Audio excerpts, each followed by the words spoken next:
Welcome back to our channel. In today's video, we'll be showing you how to easily add an account in Chrome on your PC.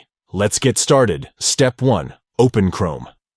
To begin, open the Chrome browser on your PC. Step 2. Once Chrome is open, locate your profile picture in the top right corner of the browser window. This will be next to the address bar. Click on your profile picture to access the account options. Step 3. After clicking on your profile picture, a drop-down menu will appear. Look for the Add option and click on it. This will prompt Chrome to open a new window where you can add a new account. By following these 3 simple steps, you can easily add an account in Chrome on your PC and enjoy personalized browsing experiences. It's that easy.